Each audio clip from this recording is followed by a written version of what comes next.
Hi, everyone, and welcome back to this special fireside chat at Ananke's Festival of Literature. I am Namrata, and I couldn't be more excited to speak with all of you today as we dive into this year's powerful theme, Truth to Power.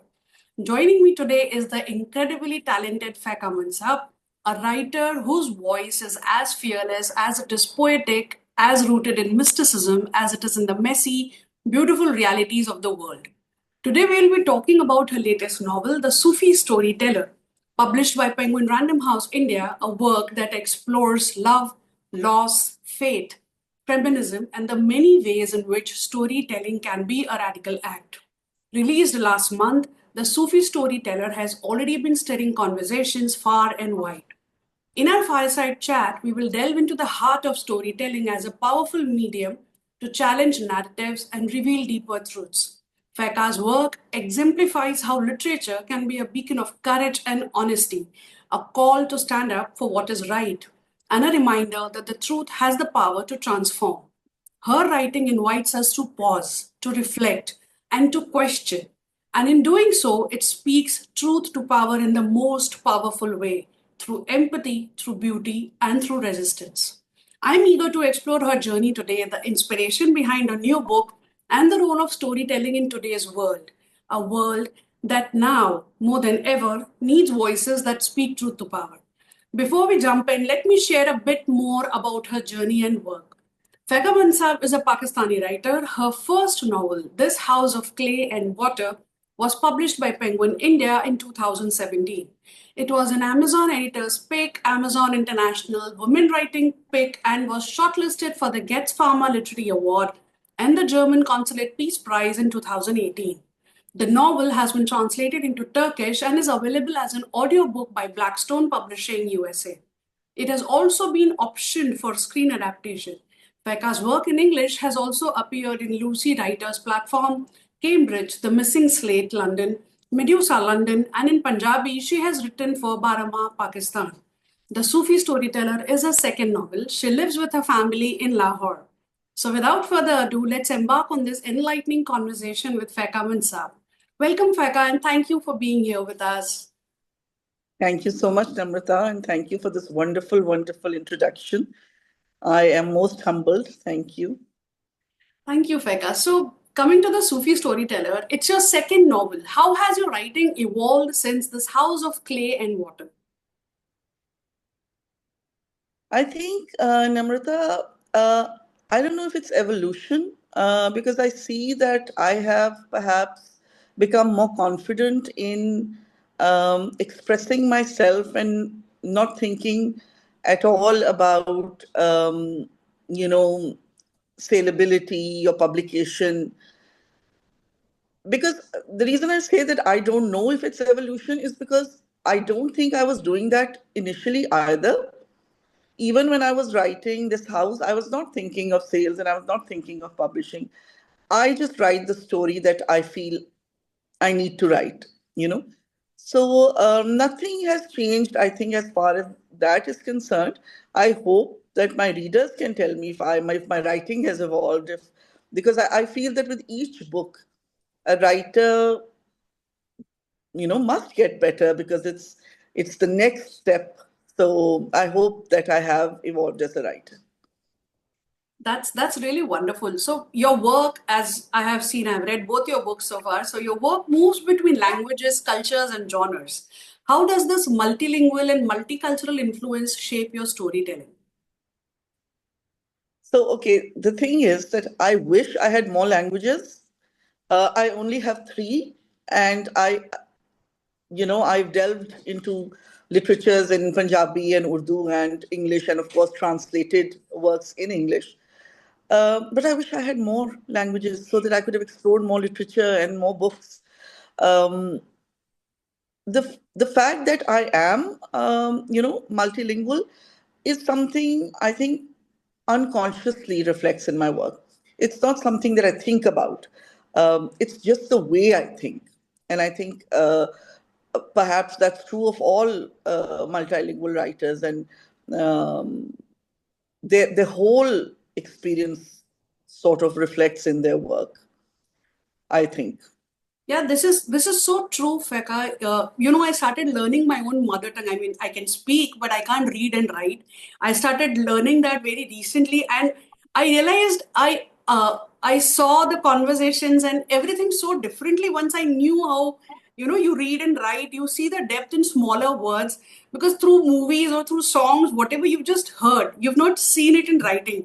I learned Yeah. Urdu 2 years ago because I Oh, wanted to wow. read Manto and Ismat Chughai's original works. I was just fascinated by them.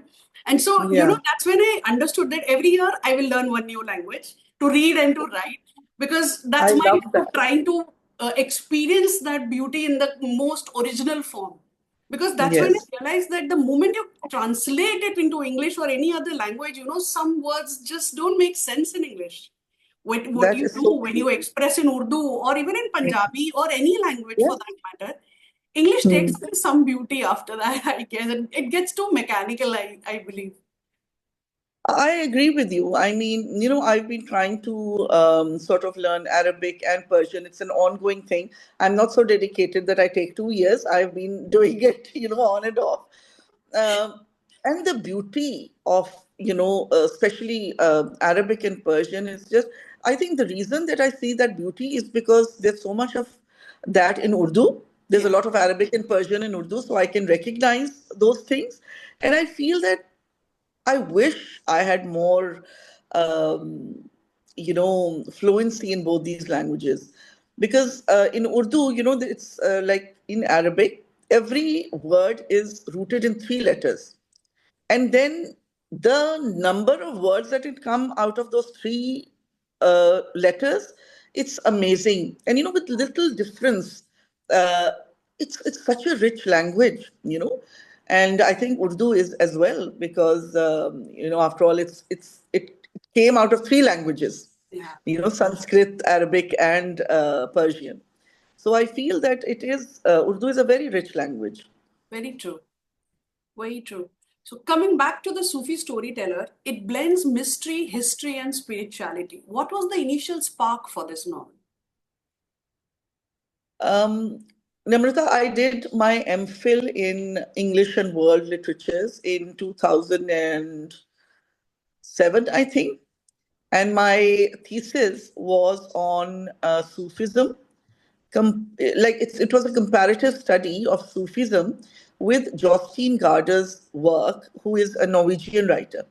So I was reading uh, Jostein Garden. I have been reading on Sufism and poetry by Sufis, and so that's something that I've always done, since very early on. But as I was reading Jostein Garder, I realized that there is so much of those Sufi techniques in his work. I just had to do that. And it was so difficult for me to find a supervisor who would, agree to do that. But thank God I did, and I was able to do that study. And I think that must have been the time when unconsciously perhaps this germ of an idea must have, sort of come into my mind. And I sort of lived with it for many years. Um, and I'd always had this, this fun sort of idea that if there was murder, and there was the murder had to be solved through stories. How fun that would that be? Because I love Agatha Christie murder mysteries because they're very cozy mysteries, and I don't like the police procedure mysteries at all. It's too technical for me. So I think then this is what writing is. It's a very organic sort of merging of ideas. So one fine day, these two ideas merged, and the Sufi storyteller came into being. What I really enjoyed is how this novel explores the concept of story, how narratives shape identity. It leads to a lot of healing and it explores healing.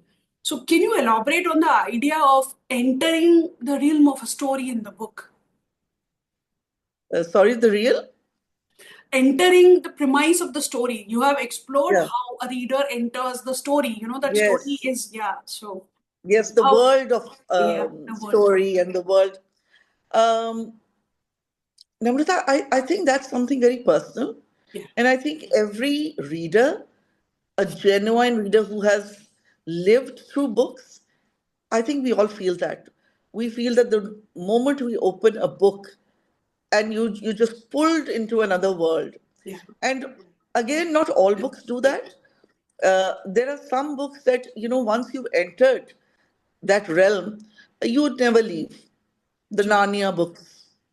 How many of us have forgotten? Lord of the Rings. Have we come out of Middle Earth? I don't know. So, these are the books that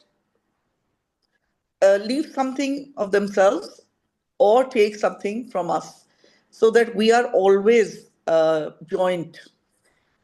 Those are the books that I love. Those are the stories that I love. And um, I mean, I don't know if it's a coincidence that both my examples are fantasy books. I love fantasy. And I even love the books that are at the threshold of fantasy, which perhaps this one is for me, the Sufi Storyteller. And the books that are at the threshold of fantasy for me are Naomi Novik's, I think this the spinner, this I've forgotten the name. It's actually a merging of several fairy tales. Hmm. And I love that book. I've reviewed it and I've talked about it a lot. Yeah. Um, Spinning Silver. Hmm. Spinning Silver. It's just a Yeah. fantastic book. Another book I think that comes just at the, edge of fantasy and reality is The Historian by Elizabeth Kostova. And again, these are two books that always stay with me. They have stayed with me. And these are the books I think that any reader who loves books, who loves stories, and we sort of, never part. Mm. And I think that is my aim. I want to write the kind of stories that stay with the reader. That was, I was 11 when I just sort of it hit me. Oh my God, I'm a writer. The reason that happened was because as I was reading, I kept thinking, how would I write the story? If I were writing it, how would I write it? And finally, it hit me that the reason I'm constantly evaluating the books I read is because Yeah. I have that thing in me. So I think it's something very organic, very innate. It's not something that you can impose on yourself. True. That's very beautifully explored. So, Sufism is a very strong undercurrent in your writing. What role does Sufi philosophy play in the Sufi storyteller, and how does it resonate with the murder mystery genre? I guess, like I told you, that I had done the thesis on Sufism, but even before I did the thesis, it's something that I have lived with. It's perhaps a lot of influence of Sufism in my family. My grandmother, my mother, my maternal uncle, he used to just, recite Heer and quote Heer. And Heer Waris Shah, as you know, is a very spiritual, Yeah. poem. It's a very huge poem, but so beautiful. So, I grew up with these influences. I was lucky that way, that these are the influences I grew up with rather than Michael Jackson and Madonna. So, I'm very grateful for that. Um, the thing is that for me, certain things have more value. So, Sufi poetry, Sufi writing has more value for me. And it's not that I'm judging others, it's just that I prefer this. So I think this is something that's in my psyche, in my own thinking, so deeply rooted Mm. that perhaps anything I write will have that influence. Because I think this House of Clay and Water is also a very spiritual story. Yeah. It's not because yes, I haven't mentioned Sufi storytelling, but it has Sufi philosophy. Whereas in this book, I have explored Sufi storytelling techniques which automatically embodies the Sufi philosophy. And it was something very uh, intentional. The Sufi Storyteller is a very intentional book, whereas with this House of Clay and Water, the Sufi spiritual philosophy is very unintentional. Yeah, that's the difference, I think. Have Coming, I yeah, answered your question?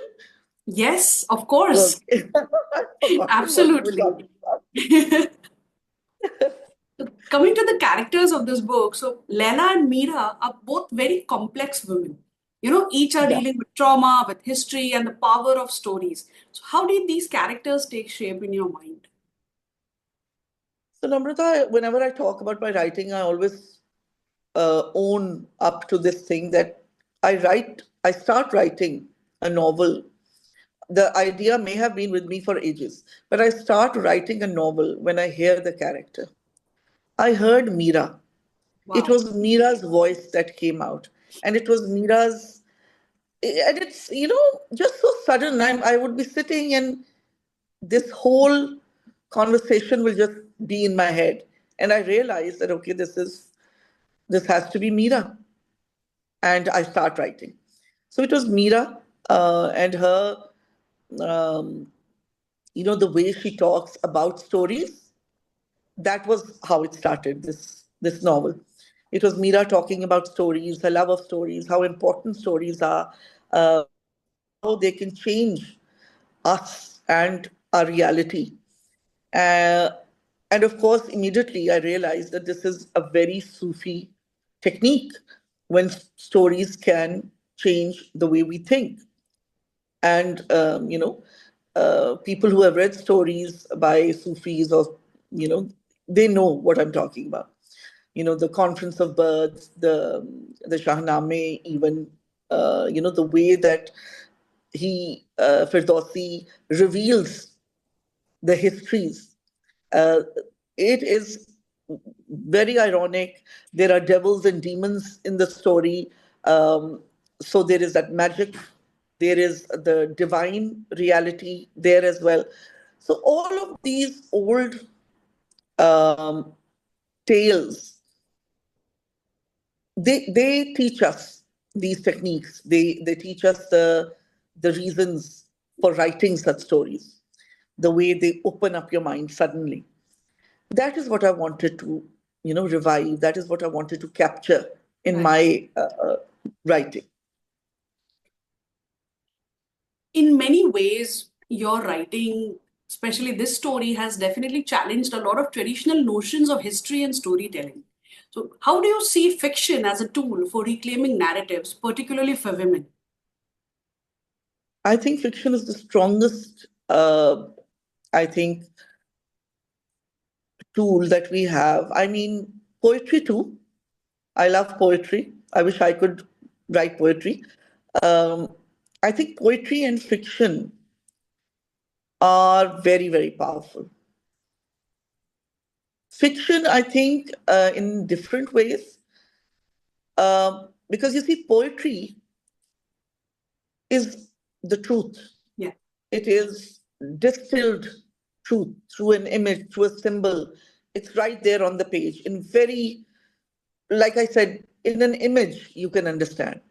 With fiction, you have to put layers around that truth because it is prose, it is very easily accessible to a lot of people, and not everybody wants to hear the truth. Not everybody wants the truth out there. And I'm amazed that again in our history, we have reached that stage where truth has become dangerous, where truth has become. I mean, you read about Fariduddin Attar and you realize that that was the time when Sufis were writing these stories because they had to hide the truth, Hmm. because it was a time of, the Huns and the, these Mongol, um, hordes, and they were conquering and they were destroying libraries, they were destroying books, they were destroying teachers. So these Sufis, they were writing stories in which they were hiding the truth. They were hiding their teachings. And what else is fiction? This is what fiction is. You hide the truth so that whoever is ready to accept it will find it. That's how I look at fiction. That's how I read it. That's how I write it. I feel very strongly that fiction is the best tool for secrecy, for truth, for passing on knowledge. That's so brilliantly put. You know, Feka, there's one quote which I absolutely love is the story starts in the mind of the writer, but it always ends in the mind of a reader. And if you notice Absolutely. this, there are some of my favorite books that I keep revisiting on Amazon, or there are some reviewers whom I like. I go and read their reviews of my favorite books because that makes me see that book in a very different light. And if you Yes. actually get the chance to question that author, that perhaps that writer had something very different in their mind when Yes. they were writing, but you Abs- interpret it based on your personal experience or whatever you've read or gone through. And it's just beautiful. Those reviews yes. and everything have so many interpretations, and then you revisit the book. It's just a Yeah. wonderful experience in there. No, So that is so true. yeah, It's, this is, I think Meera mentions this as well, that when when you've written a story, uh, okay, it's done, but it is complete when someone has read it. yeah, And then the more you discuss it, the richer it becomes. true. So I totally agree with that. True. So, Pekka, your writing often amplifies marginalized voices. Do you think storytelling, especially Sufi storytelling, has the power to reclaim lost or silenced histories? Oh, absolutely. Absolutely. I think they are so intertwined. The powerless and stories are so connected and they go so far back in history. I mean, I've mentioned weaving and embroidery and tapestry Yeah. weaving in this book because that was the way stories were told by women. So if you remember Odysseus, how Penelope kept weaving that tapestry, and she said, I will marry once I've finished this tapestry. Yeah. Every day she would weave it, and every night she would undo it because Yes. she didn't want to finish it because she didn't want to remarry. So how intertwined is powerlessness with story, with women's work, which is cooking, which is weaving, which is embroidery, because this was always relegated to women's work. I mean, yes, later on, perhaps men would started doing it, but I think initially it was just considered women, and fairy tales were considered old wives' tales. Folk tales were old wives' tales, but these are rich histories. It's just that they're called stories. Yes, I agree with this. So, just theoretically talking, Sufi storytelling differs a lot from Western narrative structures where we see, the three act plays and the stories where there is a proper movement which goes to the peak and then it brings a closure. So, did you have to adapt your writing style to fit Sufi storytelling very consciously into the narrative? Or did it just happen Not at very all. naturally? Not at all. I think, first of all, when I'm writing, I'm not thinking of, Western style or this style or that. The reason that I am conscious of that this is a Sufi sort of technique is because I want to revive that genre or that those techniques, that whole school of thought. So again, in Sufism or in Sufi storytelling, there is that arc, and I hope to achieve that arc as I continue to write, because this is just the one. This is the beginning. Yeah. So I hope to continue and finish that arc. And only then we'll see if I've been successful.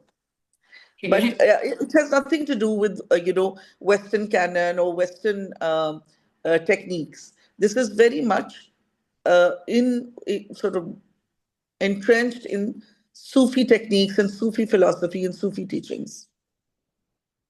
Right. Do you see storytelling as a spiritual or a mystical act? I see it as a sacred act, so perhaps both, because it is sacred for me. It is definitely spiritual, and I think mystical as well, because I'm sure other writers have had that feeling too, that when I go back to edit my work, there are parts and I'm like, did I write this? When did this happen? I have no recollection of writing that. It could be a page, it could be a paragraph, it could be a sentence.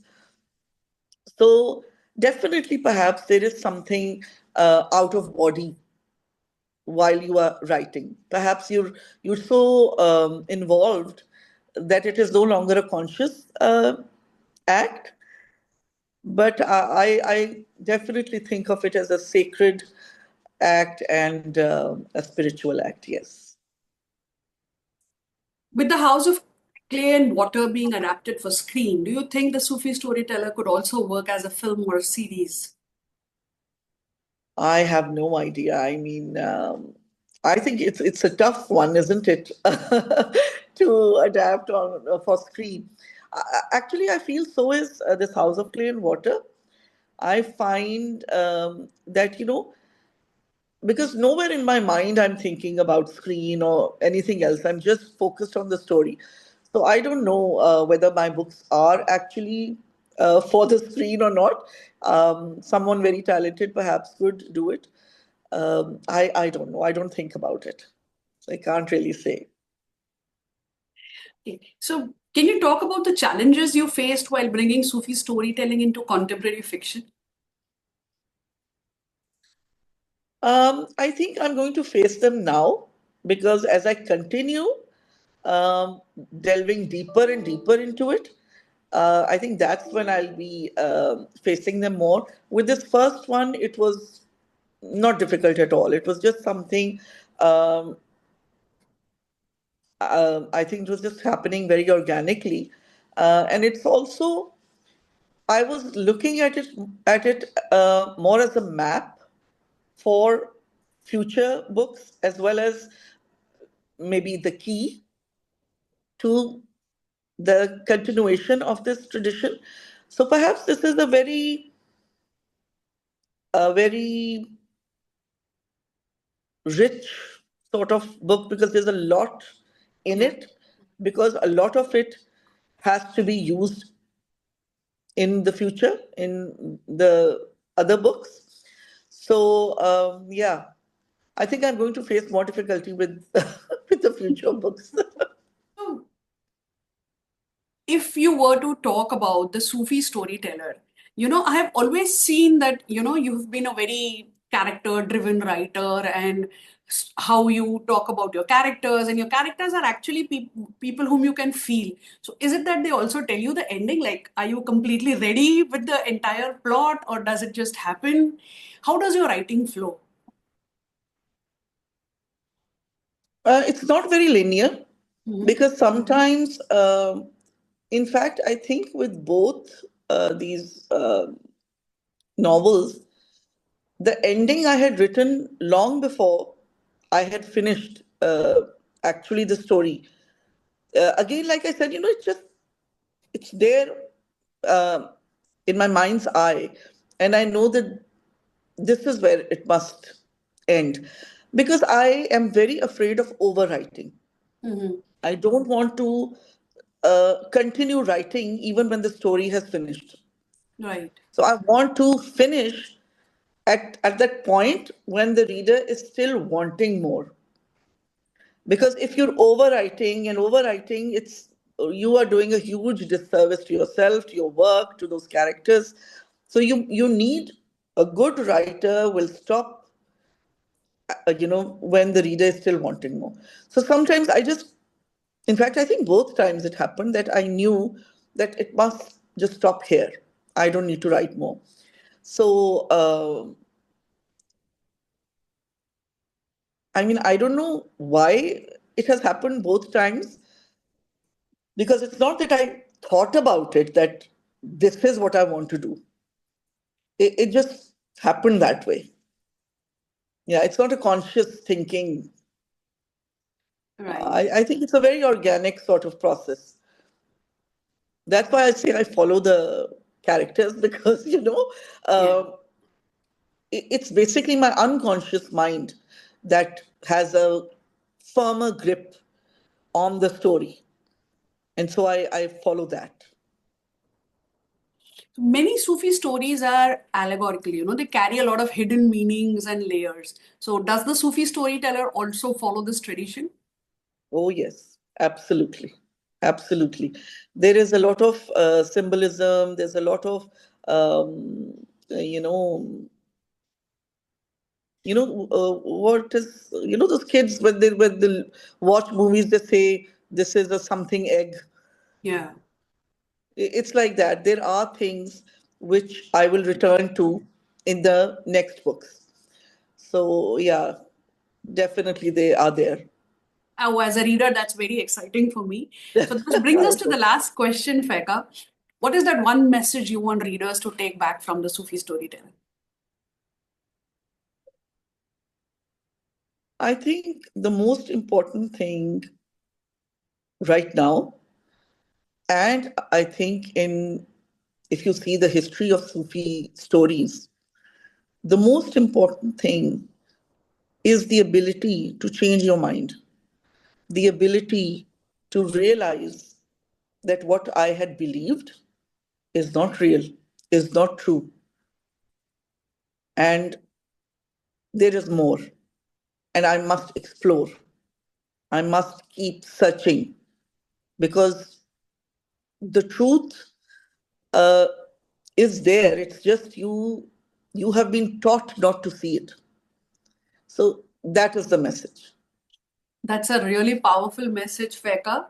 Thank you so much for joining in and sharing this. We would like to wish the Sufi storyteller all the best, and we hope you gain lot of critical acclaim for this book as well, as much as your first book. Thank you so much, Namrata. So kind of you. When I have friends and supporters like you, I'm sure that it will be a success, inshallah. Inshallah.